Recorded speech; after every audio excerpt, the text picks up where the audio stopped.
Howdy YouTube, Darlington Farm here. No rest for the weary. Last couple of days I've noticed the alternator, the voltmeter on my truck kind of wandering back and forth and can kind of, ticking up and ticking down. And anyway, so today the alternator finally crapped out. Would figure it's been in the 40s the last, week or so, and then last night and today it's dropped down to where it's 6 out. So always fun to work out here in the cold. But anyway, yeah, here's where the alternator goes, right there.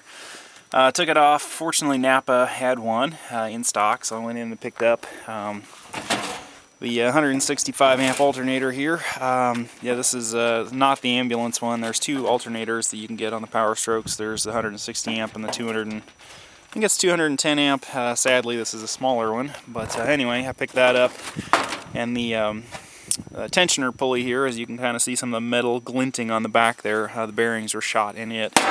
So I picked up a new tensioner pulley, and then I figured while I'm at it I'll just get a new belt, because I have no idea how old this other one is.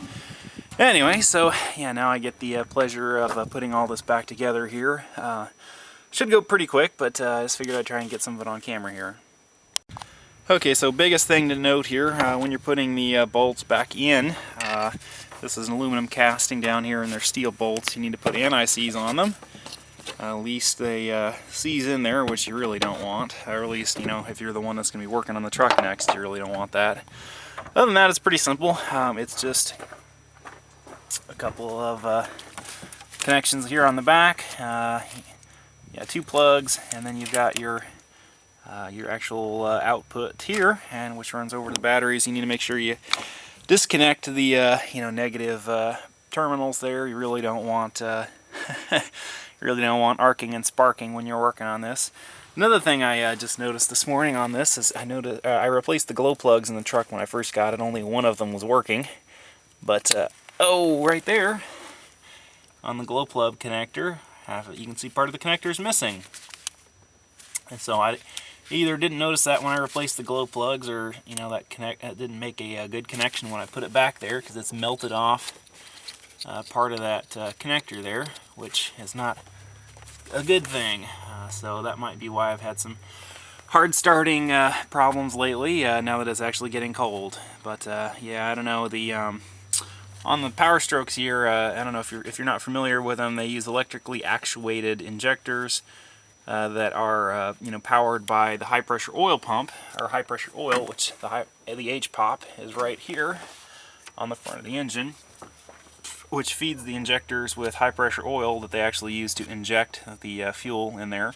But it's controlled by the electric by the electronics there. It's actually a really bulletproof setup. They've been it's a Caterpillar type arrangement, and works really well. But yeah, when you get or kind of the weak points in it are where the electricity runs through the valve cover gasket and under to the injectors under the valve cover here. You have to kind of watch out for that. I think that's kind of one of the common problems.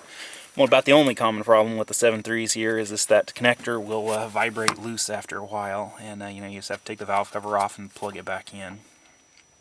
But yeah, there's kind of sort of the limited knowledge I have here on the 7.3.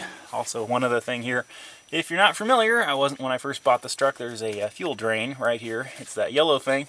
You can drain the fuel out of the sump there. So there's another another sort of thing here on the Powerstrokes that you should be aware of. Other than that, they pretty much, especially the 7.3s like this, they just kind of keep running. All you have to do is change the oil, change the fuel filter right there, and change the transmission fluid, and they just kind of keep going forever. It's just all the stuff around the engine just kind of falls apart. In the last year or so I've had this truck, I've had to replace the carrier bearing, the spring hangers from the rear springs. I really need to replace the front springs. As you can see here, there's not much room between the bump stops on the Powerstrokes.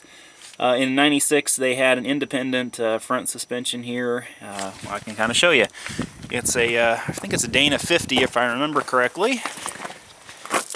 Right there, and it's the sort of split half-ass independent front suspension. They were only on the 3/4. They didn't put those on the, they didn't put those on the 350s and or 1 tons, and you know, they're kind of junk. So anyway, I guess main bullet point of that is the springs there wear out with the Powerstroke because it's so heavy, and the truck squats down and kind of eats tires and stuff. So I need to replace those. But yeah, the engine runs great in this truck, but everything else is just kind of falling apart.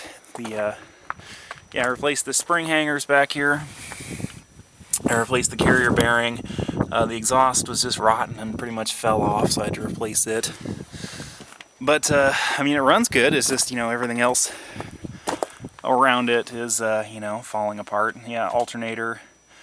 But I mean, for the most part, it's been a pretty reliable truck. Anyway, I'm rambling. Okay, so it's all back together here. The tensioner pulley is right here. It's kind of a pain to get back on there. I find that just a straight 15mm wrench is the easiest way to get it on there.